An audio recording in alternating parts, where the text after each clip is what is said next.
Hello， 大家好，这里是3万。今天呢，我们讲一个听起来有点诡异，但是现实又真实发生的一个意识实验。诡异啊？是的，而且它其实算是融合的共识性巧合的一个真实文。荣格啊？对。心理学。对，就是我们说过的融合的集体潜意识和共识性巧合的心理学的现实文。快说说。就是我们的意识真的可以影响这个物理世界。真的啊？对，它就是我们今天要聊的 GCP 2.0。为什么要叫它2.0呢？因为1.0现在发现了意识可以影响我们这个物理世界，所以2.0才开始升级了。所以这个东西到底是个什么东西？好，那我们先来介绍一下 GCP 1.0到底是什么。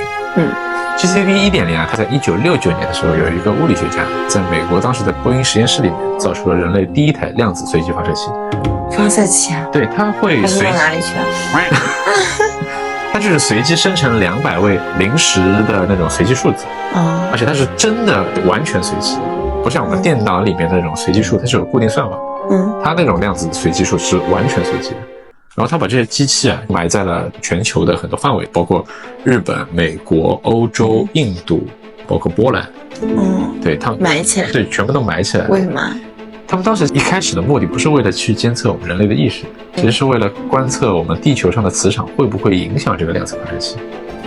因为这个发射器其实是最后是没有影响的，但是他们竟然发现人类的意识影响了这个量子发射器。人类的意思？对，人类的一些。为什么他们会发现？因为他们2025年的时候把这些东西全部都挖出来。然后呢？然后他们就发现，这个东西有点奇怪，为什么好像每次地球上发生重大事件的时候，这个量子产生随机数都会无限趋近于同一个数。就类似他们平时都是200位随机数，就是0后面的200位。但是呢，只要在全球范围内发生了一些大事的时候，他们会无限趋近于1。就会一下子飙升上去。为什么呢？这个到现在还不知道，但是他们发现其实是有规律，只要全球发生大规模的注意事件，比如说戴安娜王妃的葬礼，然后2011年的福岛大地震，还有911事件，包括奥巴马当选，所以这些全球关注的大事件，他们的随机数会无限趋近于同一个数，而且其实不是全球的大事件，只要发生它一定会变。是我们人类需要有非常强烈的情感的时候，它才会变。对，比如说关于我们人类相关的，就是在你预期之外的事情它其实跟我们人类情绪的意识有关系。那这个真的还蛮神奇的。是的。好，关于潜意识呢，相信大家已经有了初步的了解。那如果大家对于意识方面有相关的讨论，或者是对它比较感兴趣的话，欢迎大家在影片里面留言，我们会专门出一期影片给大家讲解。我们会关注到的。好，不过在讲之前大家不妨先思考一个问题。什么问题？就是既然集体潜意识这么神秘，而且它还这么重要，那有没有人或者有没有国家有针对性的研究呢？应该有吧。这个其实还真的有很多国家研究过，而且都是历史上非常强大的国家，有中国，有美国，也有俄罗斯，就是前苏联，不叫俄罗斯，就现在的俄罗斯。我们先说结果怎么样呢？研究结果非常震撼，而且他们都是针对意识方面的研究。会有不同的结果吗？趋近于相同。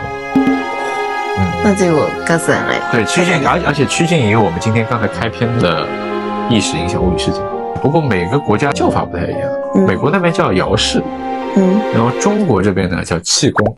气功啊？气功大家可能就觉得有点不太靠谱。它有另外一个科学的名字叫人体科学。人体科学这个名字还是钱学森院士创立的。对，就是那个研究原子弹、氢弹的那个2弹1星的钱学森。还有中国的钱学森弹道。都是钱学森教授研究的。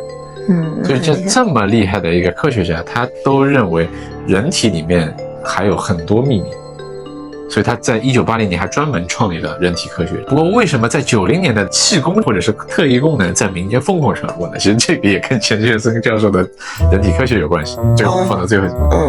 我们先顺着时间线先介绍一下前苏联的意识研究。前苏联呢，在1970年的时候，有一个农村的妇女当时村子里面号称她会念力。他们就说他会隔空取物。隔空取物？对，真的有人看到过吗？当时传的特别火嘛，也引起了前苏联军方的关注。所以呢，他们就把他邀请到了军方的实验室里面，要让他展示一下他的念力。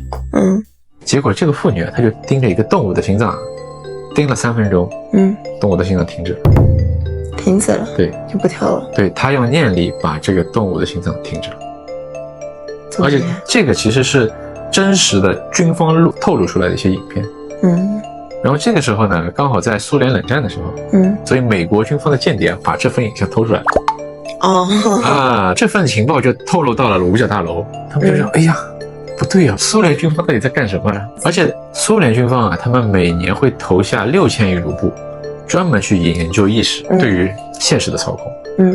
所以当时五角大楼就有点慌啊，他想，万一真的被他们研究出来了，他们什么隔空取物或者直接念力把国家总统杀了。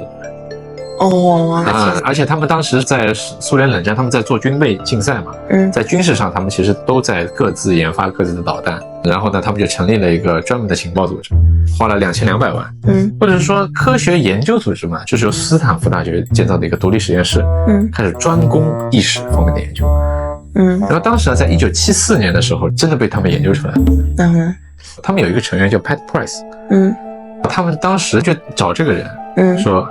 哎，你来看看苏联最近那边有没有什么动作？然后那个人说啊，那我来看看吧。这个人闭上眼睛冥想10分钟之后，他精准的定位到苏联在哈萨克部署的核武器。天哪！而且他非常精准的预言到了那个核武器的起重架在哪里。哇！他当时的原话是说，我好像漂浮在一个2楼还是3楼的平台上，然后旁边有个起重架。哎。隔壁好像就是他们的核设施。哇塞！结果美国军方就用军事卫星专门去扫了那块，真的在那里。为什么先用遥视的人先去看一下？军方的卫星啊，它不可能随时扫描全球的，包括苏联全境，它一扫要扫50年。所以他们就想要用遥视赌一赌，因为你花了这么多钱嘛，4年了，总要有点成果吧。是的。结果真的被他们预言中了。这个其实还不是最厉害的，最厉害的有一个人叫乔麦克莫尼格。这个人就是当时整个星门计划最传奇的人物。最传奇的人物。是的，这个人啊是当时美国驻扎在德国的一个情报官。但是他突然有一天生了一场怪病。他差点就死了。当时军医都说，这个人第2天活不了。但是他第2天竟然奇迹般的痊愈。据他当时回忆说，他其实能够感觉得到他身边所有的医生还有护士，包括整个基地的情况。然后慢慢他就看到前面有一束光，他就往那束光那里走，走到那束光的地方之后呢，他眼睛觉得一股非常强烈的强光照在他的眼睛上，电视剧啊，跟电视剧一模一样，电视剧就是按照他的经历拍的。等他醒了之后，他就躺在病床上了，他就感觉整个自己的身体是不一样的。他觉得他身体的感知能力像升级了一样，他能够清晰的感知到自己2-3公里以外的所有事物。哇塞，那这也太厉害了吧！是的，真是超能力了，真的是超能力的。所以当时美国军方也注意到了他，因为他一直跟他的队友吹嘘，哎，我能看到2米外的靶子，哇，2公里外的，就特别准。美国军方这个星门计划就专门邀请了他作为第1个受试者。首先就是在1981年的时候，有一个美国将军在意大利当时被绑架了。被绑架？被当时的黑手党绑架了，也就是恐怖组织。美国军方找了42天都没有找到他。然后他们没有办法，当时 CIA 都急疯了，一个将军在意大利被人家绑架了，找不到了，完全找不到，军事卫星探都探不到，那里的人太多了。结果他找到了。结果他找到了。在哪里找到了？他当时美国军方是真的没有办法，只能相信一些玄学了。然后就找他说，哎，你能不能看一下我们的将军在哪？结果他看了一眼这个将军的照片，就闭上眼开始绘制，完全是眼睛闭着开始画画。他把整个城市画出来。哇塞！然后一看，哎，这不是意大利的帕多瓦？他们说，哎，那我们赶紧去帕多瓦救人啊！但是去哪里救呢？他们说，小子，你要不要再看看？就这个人继续画，画着画着，他把将军附近所有的民房、街道全部都画出来，一模一样。对，而且他精准的预测到这个将军在2楼。他们问他为什么？他说就是在2楼，因为1楼有个肉铺，我闻到了肉香。结果美国军方直接派特种部队过去一看，真的是在那里。把将军救回来。那好厉害啊！就特别夸张啊。所以这个人在退役接受采访的时候，他说：“我一共为美国军方工作了21年，一共实施了21000次任务，准确率基本上高达65%。”哇塞！